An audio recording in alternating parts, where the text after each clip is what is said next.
영어파 학생 여러분, 한 주일 동안 잘 지내셨나요? 이제 겨울방학도 끝나고 학교에 가면 친구들과 마음껏 뛰어놀고 공부도 하고 즐거운 시간을 보내야 하는데, 현실은 코로나19 때문에 학교도 제대로 가지 못하고 또 비대면으로 수업을 한다고 하니까 여러분들 답답하시죠? 답답하기는 선생님들이나 여러분들이나 마찬가지인 것 같아요. 그래도 요즘은 선생님은 아파트 헬스장에 문을 좀 열어가지고 새벽에 내려가서 한두 시간씩 틈틈이 운동을 하니까 참 좋은 것 같아요. 자, 여러분도 춥다고 집에 너무 있지 말고 틈틈이 밖에 나가서 운동해서 튼튼한 몸을 유지하기로 해요. 자, 우리 지난 시간에는 하나님의 영광을 본다 라는 제목으로 말씀을 생각해 보았어요.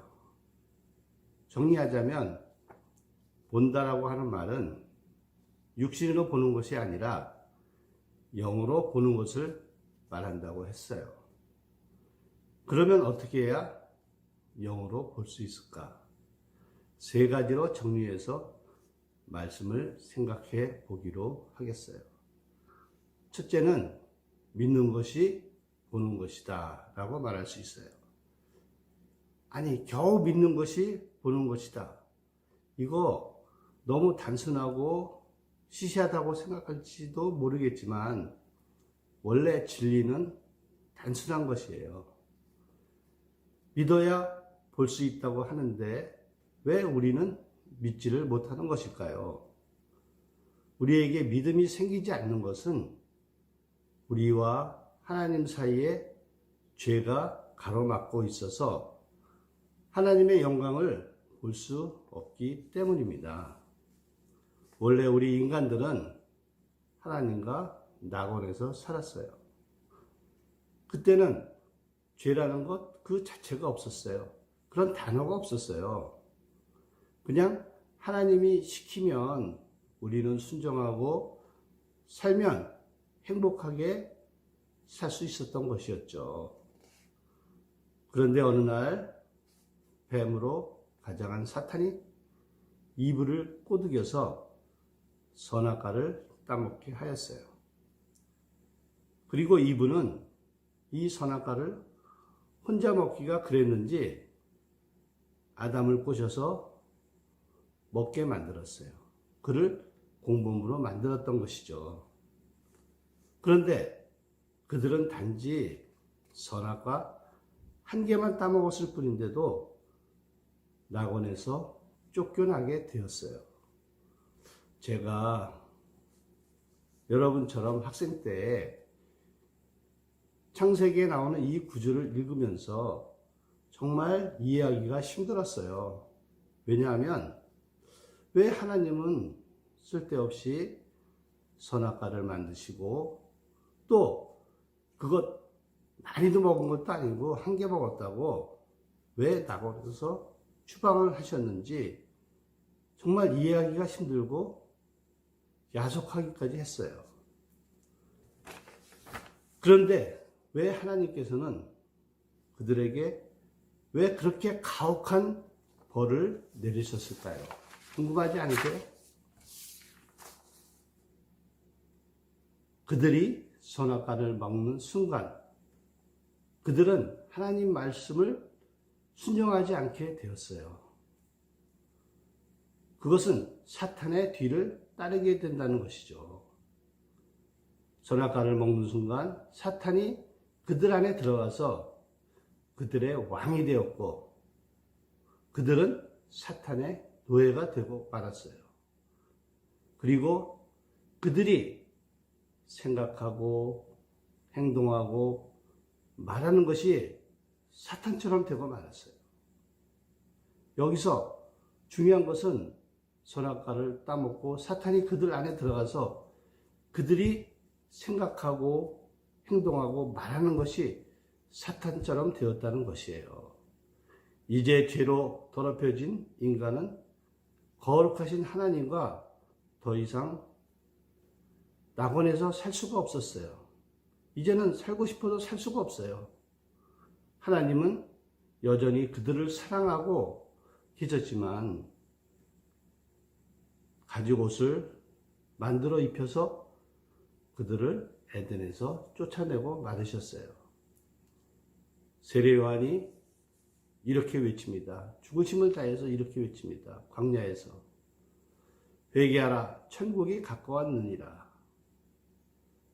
이렇게 외치고 있어요. 왜 이렇게 외쳤을까요?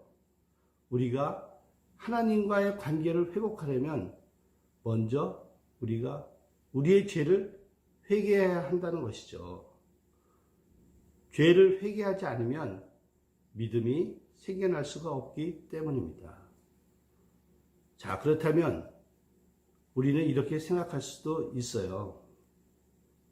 내가 무슨 죄를 지고 살아가냐? 왜 나보고 자꾸 회개하라고 하느냐?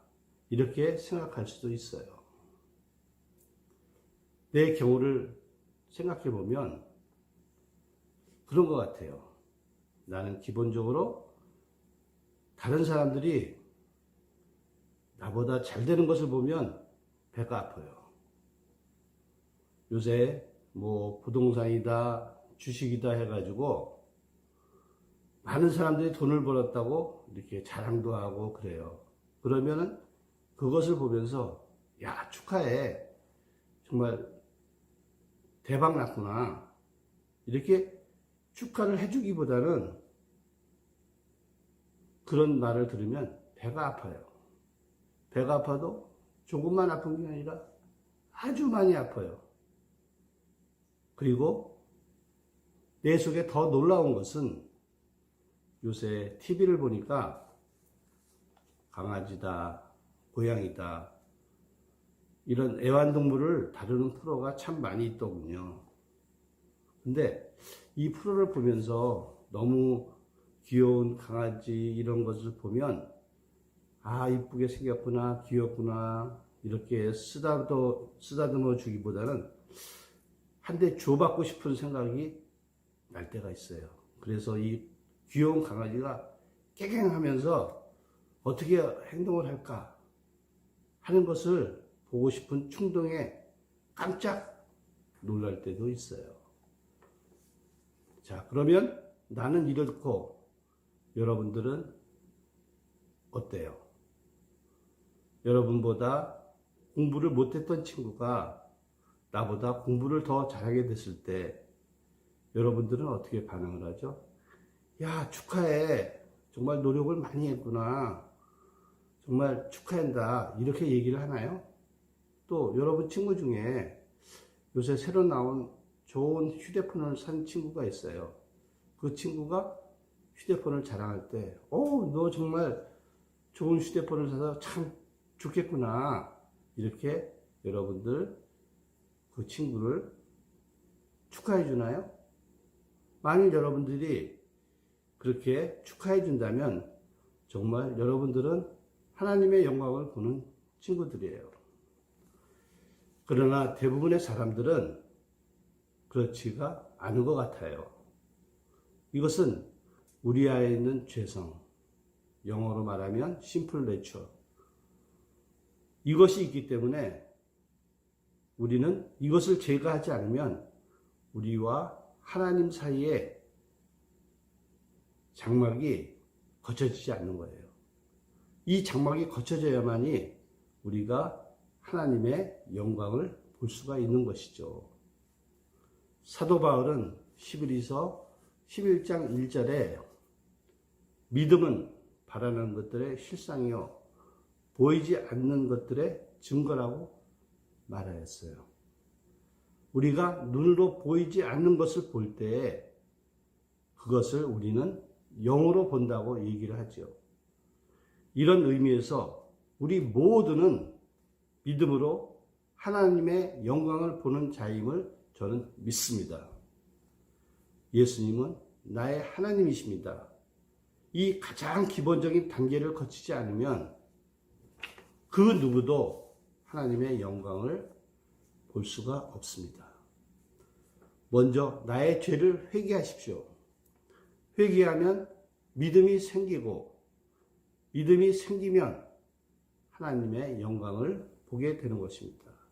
믿음 그 자체가 보는 것이기 때문입니다. 둘째 무엇일까요? 아는 것이 보는 것이다. 이렇게 말할 수가 있어요. 무엇을 아는 것입니까? 은혜와 진리를 아는 것입니다. 14절 예수 안에 있는 진리와 은혜를 아는 것을 본다고 말합니다. 그러면 진리는 무엇입니까?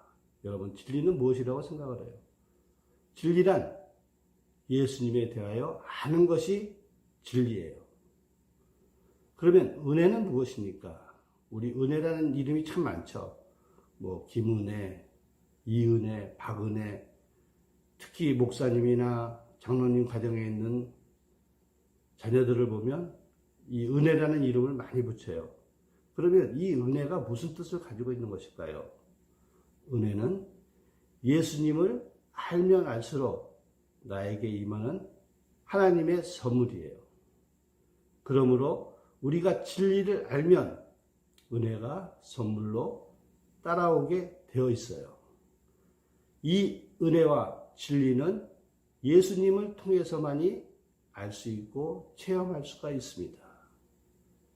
하나님께서는 이 진리와 은혜를 예수님 외에 주신 일이 없습니다. 오직 예수님만이 이 진리와 은혜를 받을 수 있는 통로가 되는 것이죠. 빌리 그레함 목사님은 그레이스, 은혜에 대하여 이렇게 정리를 하였어요. 은혜란 아무 공로 없이, 아무 노력 없이, 아무 자격도 없는 자에게 주어지는 하나님의 선물이다. 이렇게 말했어요. 아무런 공로도 없이, 노력도 없이, 자격도 없는 자에게 주시는 하나님의 선물이라고 이렇게 말을 하셨어요. 이런 이유로 예수님을 알면 알수록 더 알기를 바라고 우리는 사모하게 됩니다. 이것을 종착역이 없는 거룩한 여행이라고도 하지요. 예수님을 아는 이 진리는 너무나 깊고 넓어서 우리가 성경 몇 번 읽고 큐티 몇 번 하고 기도 몇 번 해서 졸업할 수 있는 것이 아니에요. 그런데도 예수를 믿는 사람들 중에서는 성경을 펴놓고 주님의 말씀을 보는 시간을 너무 아까워서 되는 사람들이 많습니다. 너무 바쁘다는 핑계로 기도와 말씀 앞에 앉아있는 시간 너무나 아까워하는 것 같아요. 그러나 우리는 한 가지 속일 수 없는 사실이 있어요. 아무도 좋아하는 일에는 시간을 재지 않는다는 것이에요. 낚시에 미친 사람들을 한번 보세요. 그 사람들이 하는 거 어떻게 하는지. 낚시에 미치면 밤새 물가에 앉아서 어떻게 앉아있어요? 드러누워 있는 것도 아니고 쪼그려 앉아서 조그만 의자에 쪼그리고 앉아서 밤을 새요. 밤을 새가지고 고기 몇 마리 낚고 그러면 좋다. 이렇게 즐거워해요. 그리고 어떻게 해요? 온몸이 진흙탕이 돼가지고 집에 돌아와요. 이러면서도 결코 힘들다거나 시간이 아깝다는 그런 얘기는 하지 않아요. 또 쇼핑을 좋아하는 부인들은 어때요? 집에서는 설거지 조금 하고 집안 청소하고 그러면 허리가 아프다, 어깨가 아프다, 다리가 아프다 이렇게 얘기를 하지만 백화점에 가면 사람이 확 틀려져요. 백화점에 가서 1층부터 2층, 3층, 4층 오르락 내리락 하면서 3, 4시간 시간을 보내도 결코 그분들한테서 힘들거나 시간이 없다고 말하는 것을 본 적이 없어요. 자, 그렇다면 여러분들은 어때요? 여러분들이 게임에 빠져서 세는 시간을 보내도 지루하거나 시간이 모자란다는 말을 하는 어린이를 볼 적이 없어요. 자기가 좋아하는 일에는 시간이 없다고 핑계를 대지 않아요. 우리도 예수님을 더 알기 위해서는 성경을 펴놓고 공부하고 묵상하고 기도하는데 이와 같은 자세가 필요하다는 것이죠. 왜냐? 알아야 보는 것이기 때문입니다. 우리가 예수님에 대해서 더 깊이 알아야만이 예수님의 영광, 하나님의 영광을 볼 수 있다는 것입니다. 세 번째는 받는 것이 보는 것이다. 이렇게 말할 수가 있어요. 16절의 말씀을 보니까 우리가 다 그의 충만한 데서 받으니 은혜 위에 은혜로라. 이렇게 말씀하고 계세요. 자, 받는 것은 쉽게 말해서 체험을 의미한다고 할 수 있어요. 체험을. 우리가 예수님을 믿고 하는데 우리가 아무 체험도 못해. 아무것도 체험하지 못하면 우리의 믿음이 오래 가지 못해요. 예수님의 영광을 보는 자는 위로부터 임하는 하나님의 은혜를 체험해야 돼요. 이 체험을 성령의 터치, 만지심으로 표현할 수가 있어요. 이런 성령께서 우리의 마음을 터치하시면 우리는 성경 읽는 자세가 달라져요. 자기도 모르게 말씀에 빨려 들어가요. 그리고 예수님이 오늘도 나와 함께 계시는구나. 이런 감격이 겨워 찬송을 하게 됩니다. 그런 날이면 우리는 주님이 나의 음성을 듣고 계심을 직감적으로 느낄 수가 있어요. 아, 주님이 나와 함께 계시는구나. 이런 것을 직감적으로 느낄 수가 있어요. 그리고 우리는 시간의 구애를 받지 않고 주님과 깊은 교제를 체험하게 되는 것입니다. 그래서 하나님의 은혜가 지나가면 그 다음 은혜가 찾아오고 그것이 지나가면 또 다른 은혜가 찾아오는 것이에요. 이것이 바로 은혜 위에 은혜라는 말의 의미입니다. 사랑하는 정파 중고등부 학생 여러분, 본다는 것은 이처럼 육신의 눈으로 보는 것이 아니라 나를 찾아오신 예수님을 믿는 것이에요. 그리고 예수님 안에 있는 은혜와 진리를 간절히 알기를 원하는 것입니다. 그리고 그 은혜를 체험하는 것입니다. 하나님께서는 우리가 이렇게 은혜 위에 은혜를 누리는 자들이 되기를 원하십니다. 자, 기도하겠습니다. 하나님의 영광을 본다는 것은 육신의 눈으로 보는 것이 아니라 영의 눈으로 보는 것임을 알았습니다. 주님, 우리는 예수님 안에 있는 은혜와 진리를 알기를 원합니다. 그리고 그 은혜 위에 은혜를 누리는 자들이 되게 하여 주시옵소서. 예수님의 이름으로 감사하며 기도 올렸사옵나이다. 아멘. 자, 우리 다음 시간에는 세례 요한은 그는 누구인가? 라는 제목으로 세례 요한에 대하여 알아보는 시간을 가지고자 합니다. 예수님은 이 세례 요한에 대해서 이렇게 얘기하셨어요. 여자가 낳은 자 중에서 가장 큰 자다. 이렇게 얘기하셨어요. 극찬하셨어요. 이처럼 세례 요한은 해가 떠오르기 전에 세상을 비추는 작은 등불이었어요. 등불 같았어요. 자, 우리 다음 시간을 기대해 주세요. 자, 오늘은 여기까지 하겠습니다. 아멘. 할렐루야.